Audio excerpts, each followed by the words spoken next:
Hello my tears, இன்றைக்கி நம்ம சூப்பரான ஒரு ட்ராமா பார்க்க போகிறோம். தேம்போ. இவங்க தான் நம்ம ட்ராமாவோட மெயின் கேரக்டர்ஸ் தேம் அண்டு போ.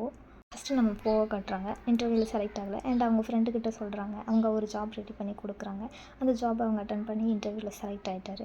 அண்ட் உடனே அவங்க ஃப்ரெண்டுக்கு கால் பண்ணி நான் இப்படி செலக்ட் ஆகிட்டேன் அப்படிங்கிறத சொல்கிறாரு. அண்ட் இவங்க தான் நம்ம தேமோட கோவொர்க்கர்ஸ். அண்ட் அவங்க இன்டர்வியூ எடுத்த சார் வந்து அவங்க சிஇஓ கிட்ட கூப்பிட்டு போய் இவங்க தான் நம்ம சிஇஓ அப்படின்னு சொல்லி காட்டுறாங்க. அண்ட் போ வந்து தேமை கம்பெனியில் பார்க்குறாரு. செம்ம ஷாக் ஆகுறாரு. ஆனால் தேமும் ஷாக் ஆகுறாரு.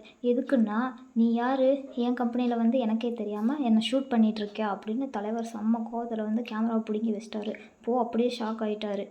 அண்ட் தேம் வந்து ஒரு சிங்கர் அண்ட் டான்ஸர். இந்த டான்ஸிங் அண்ட் சிங்கிங்கை தான் போ வந்து ஷூட் பண்ணணும். போவோட கோவொர்க்கர் என்ன சொல்கிறாங்கன்னா, இவங்க ஆரம்பத்தில் நல்லா தான் இருந்தாங்க அண்ட் அன்ஃபார்ச்சுனேட்லி அவங்களுக்குள்ள ஒரு மிஸ் அண்டர்ஸ்டாண்டிங் வந்து எல்லோரும் தனித்தனியாக போயிட்டாங்க. ஆனாலும் தேம் வந்து இது எதுவுமே அக்செப்ட் பண்ணல. அவருக்கும் சேடாக தான் இருக்குது. அண்ட் போக்கு இப்போ தான் எல்லாமே புரியுது.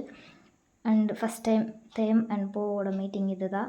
இது வந்து ட்ராமாலே வச்சு ஒரு மறக்க முடியாத மீட்டிங்னே சொல்லலாம். சூப்பராக இருக்கும் இந்த சீன்.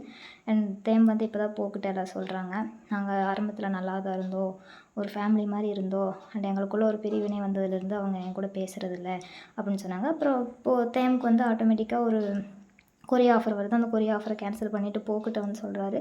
அண்ட் ஆர்கியூ வருது அவங்க சிஇஓ கூட. அண்ட் ஜுன் வந்து ஃபஸ்ட் டைம் தேம்கிட்ட ரொம்ப நாள் சண்டைக்கு அப்புறம் பேசுகிறாங்க. அண்ட் ஜுன் வந்து ஹெல்ப் பண்ணுறாரு கோவொர்க்கரோட டீட்டெயில்ஸ். அந்த டைமில் இவங்களோட ஹை கான்டாக்ட் வரும். அண்டு இவங்க விடிய விடிய பேசிகிட்டே இருக்காங்க, இப்படி லவர்ஸ் மாதிரி. வந்து தேம்கிட்ட இருந்து கால் வருது. உடனே சார் செம்ம ப்ளஷ் ஆகுறாரு.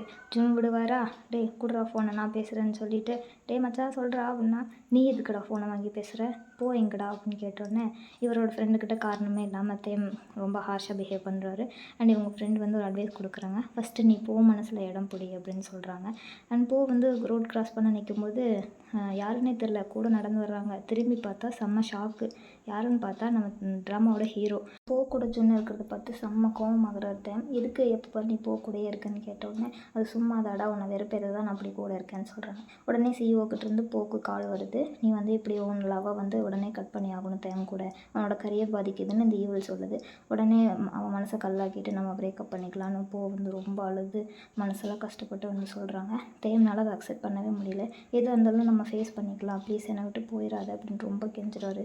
இவர் அழுகிறத பார்க்கவே முடியல. சச்சியா பேபி பாய் மாதிரி இருக்குது. அப்போது போக்கு வேறு வழியே இல்லாமல் தேமை விட்டு போகிறாங்க. அண்ட் ரொம்ப டேஸ் கழித்து தேமும் போவும் இங்கே மீட் பண்ணுறாங்க. அண்ட் தேம்னால் நம்பவே முடியல, இது நம்ம போதானா அப்படின்னு. வச்ச கண்ணு வாங்காமல் தலைவர் போகவே ரசிச்சிட்ருக்காங்க. அண்ட் சொல்கிறாங்க, இனிமேல் நம்ம என்ன காரணத்துக்காகவும் பிரிய வேண்டாம், ஹாப்பியாக இருக்கலாம் லிவிங் டுகெதரா அப்படின்னு சொல்லிட்டு இந்த ட்ராமாவை வந்து இதோடு முடிக்கிறாங்க.